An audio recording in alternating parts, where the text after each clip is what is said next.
My name is James Heelan. I'm a striking coach at the gym, and I'm currently assisting with the boxing program as well. My fighting style is, I suppose, maybe a hybrid of all styles. I've fought boxing, Muay Thai, MMA. So yeah, I try and take from those in my teaching, and depending on the student, what they're after, I kind of try and work towards that. My fight record: MMA 9-3, Muay Thai I've had about 50 fights, boxing I've had about 10 inter-club fights.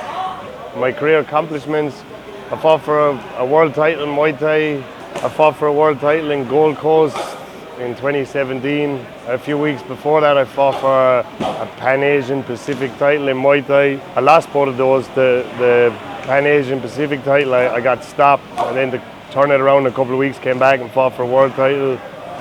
I went 5 rounds, close fight. Kind of that was a high coming from the low of a couple of weeks before. But personally, if I look back on it now, was the whole journey of it. I fought in China, fought around here, around Thailand. It's like one big highlight to me. I know that might sound like a cliche thing, but that's how it is. I first started training when I was 16, 17. I started kind of doing jiu-jitsu and boxing simultaneously. So that was my first introduction to it. That's gone back in 2007, 2006, 2007. Yeah, you were part of the early SBG team, right? With McGregor, early McGregor. Yeah, so in 2008, 2009 I started training SBG. I was in the army at that time, and I was based near SBG. So yeah, that was. I didn't realise it at the time, but that was a really special team to be around. And obviously, you've got Conor went on to do what he's done.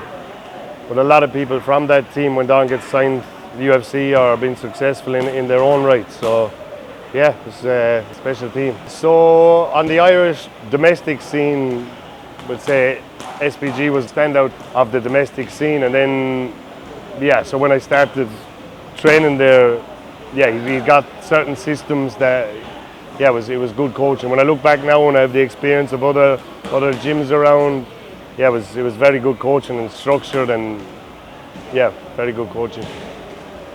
It's my coaching style. I coach striking. I've fought all different aspects of it, MMA, so I try and draw from that experience, or else just from watching fights or listening to other trainers, like what I feel is right for the student and what their own style is. So I kind of try and adapt to the person I'm coaching.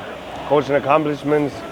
I've had a few people have successful professional debuts for boxing, so that's been good. I'm still kind of new to the game of coaching, we'll say, or new to coaching fighters at least anyway, so hopefully next time we have this interview there'll be a few more. We have people fighting locally every other week, so each week is just to see who's got what coming up next and how we can best prepare them.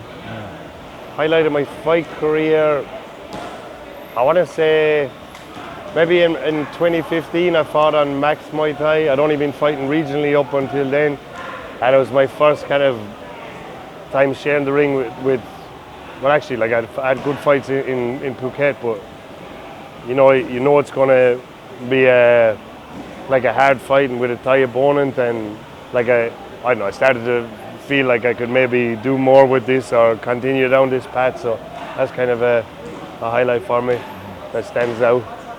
Toughest fight in my career was with Yad Payek. I fought on Muay M Extreme. When I look back at it now, it was kind of one of those getting thrown to the wolves thing, but it was a good opportunity, but fuck. He was Lumpini champion at the time at that weight. And he, it was a hard fight. I got stopped in that. Very good technical Thai. You might know him from Rafael Fiziev, went on to fight him afterwards, and Rafael blew his head off.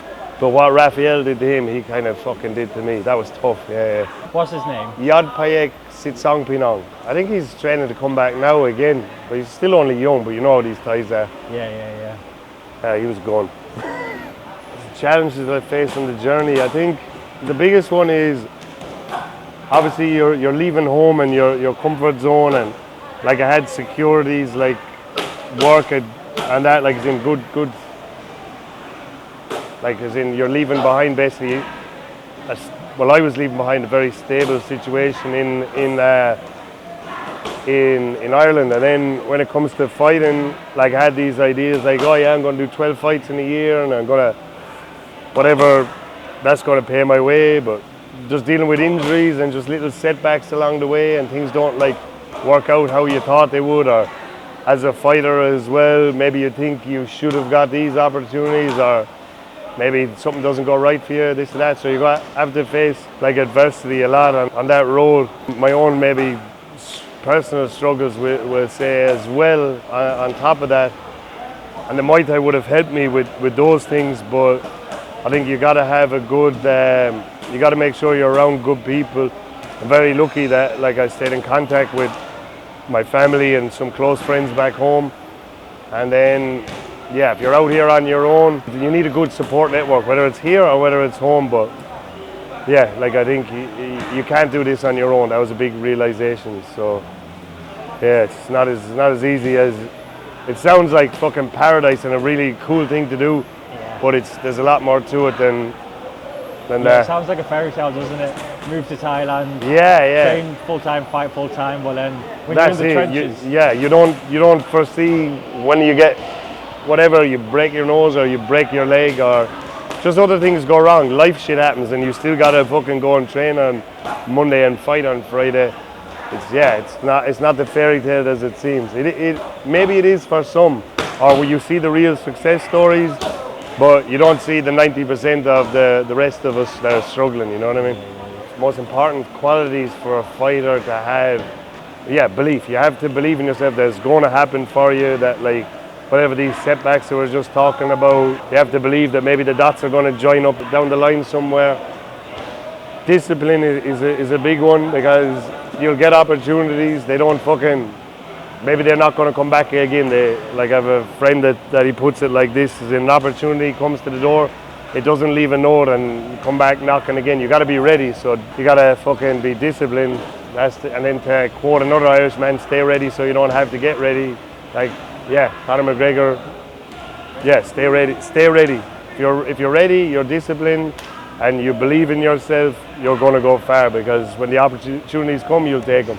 If I give advice to myself or a young fighter coming out here, I would say don't get too hung up on where you want to get to. Have that vision of what you want to be or where you want to go, but enjoy the process, the highs and the lows. Just roll with it and keep your vision of what you want to do.